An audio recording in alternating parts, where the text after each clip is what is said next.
안녕하세요. 연세반이 교정치과 원장 백인규입니다. 교정치과를 선택할 때 비용적인 부분도 있고 또 기간적인 면에서도 얘기를 들어보고도 결정을 하셔야 되고, 제 생각에는 무엇보다 중요한 거는 교정치료를 하는 의료진일 것 같아요. 오늘 교정치과를 고르는 중요한 부분에 대해서 제가 설명을 드리겠습니다.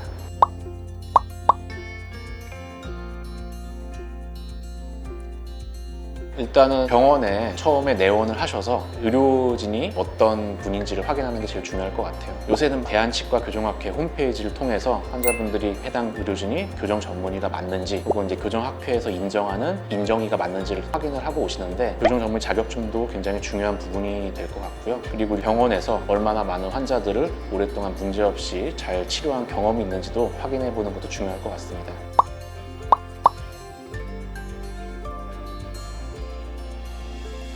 사실 어느 치과마다 조금 더 어떤 케이스를 많이 하고 이런 거는 있을 수도 있어요. 교정 전문이라면 해당 대표적인 치료들은 하는 데는 사실 큰 문제가 없을 걸로 저는 생각이 됩니다. 근데 예를 들어서 좀 특이 케이스들이 있어요. 예를 들어서 내복치 교정을 한다든지 쓰러진 치아를 세운다든지, 이런 교정 치료는 케이스가 아주 많지는 않습니다. 케이스에 대한 경험이 사실은 좀 중요한 부분일 것 같아요. 그런 경험이 어느 정도 쌓이고 많아야지 치료를 진행하는 데 있어서 문제가 없을 것 같습니다.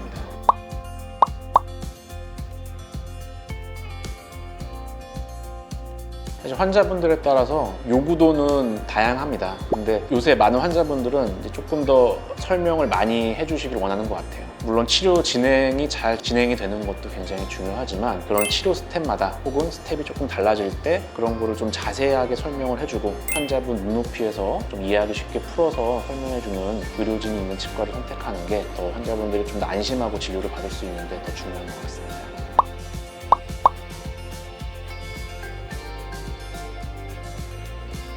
법적으로 따지면 사실 치과 의사다, 교정 치료를 하는데 문제는 없습니다. 근데 이제 경험상에 당연히 차이가 있을 거고, 치과 안에도 여러 가지 과가 나눠져 있습니다. 그 과마다 보건복지부에서 인증하는 전문의 제도가 있습니다. 또 대한치과교정학회에서 인정의, 이런 제도가 있는데, 이런 거를 또 받냐에 따라서도 일반 치과 의사와 자격상에 좀 차이가 있을 수 있습니다. 그리고 어떤 환자분들을 많이 케어하느냐 이런 거에 따라서 다를 수는 있지만, 저 같은 경우도 교정 치료만 합니다. 다른 치과 치료는 하지는 않고 있는데, 이제 그런 치료의 집중도에 있어서도 일반 진료와 교정 치료를 병행을 하느냐 아니면 교정 치료만 하느냐, 이런 거에 따라도 환자분에 따른 집중도가 좀 다를 수가 있을 것 같아요.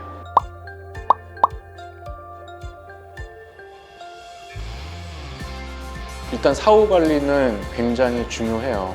교정 치료 끝난다고 장치를 싹 다 제거하고 그냥 자유의 몸이 되는 건 아니에요. 일단 교정 끝나게 되면 유지장치라는 거 안으로 안 보이게 앞니 쪽은 보통 고정성 유지장치라는 걸 붙이게 돼요. 그리고 가철성 유지장치라고 해서 이제 뺐다 꼈다 하는 유지장치도 있고 안 하는 경우도 있고 다릅니다. 그런 유지장치들을 6개월이나 1년에 한 번씩 정기적으로 일단 체크할 필요성이 있고요. 고정식 유지장치 같은 경우에는 특히 하악에는 음식물이나 치태나 치석이 잘 끼는 환경일 수밖에 없어서 이제 그런 것들을 정기적으로 와서 스케일링, 치석 제거 이런 것들이 좀 필요할 수가 있습니다. 가철성 유지장치 같은 경우에는 처음 그대로 계속 끼지가 않아요. 계속 조절을 좀 해줘야 될 수가 있어요. 안쪽 판을 좀 갈아낸다든지 기존의 바깥쪽에 있는 철사 부분들을 조이거나 풀어서 치아 이동을 약간씩은 좀 더 해주는 경우가 있습니다.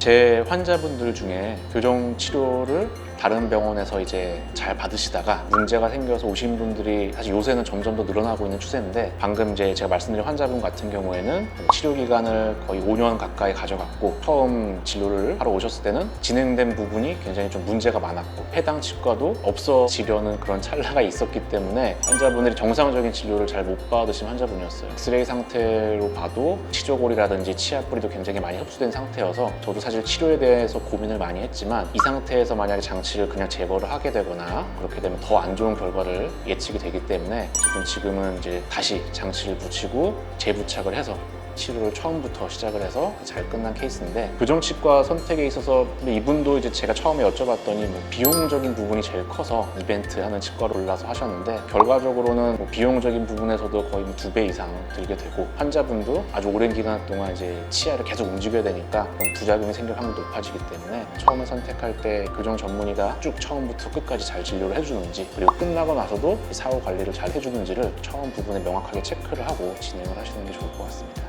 사실 교정치료는 처음 선택하고 장치를 붙이게 되면 중간에 치료 기관을 바꾸기는 사실 굉장히 어렵습니다. 왜냐하면 제 입장에서도 남이 하던 치료를 이어서 한다는 거는 굉장히 리스크가 따르고 바뀐 원장이 이전 치료를 파악하는 것도 시간이 걸리지만 치료 기간도 굉장히 늘어날 수가 있고 이 치아 이동 방향이 이제 역방향으로 왔다 갔다 할 수가 있기 때문에 나를 처음부터 끝까지 그리고 교정치료 끝난 이후에도 잘 치료를 해줄 수가 있는지를 처음에 잘 확인을 하고 하신다면 원하는 결과를 잘 이루실 수 있을 것 같습니다.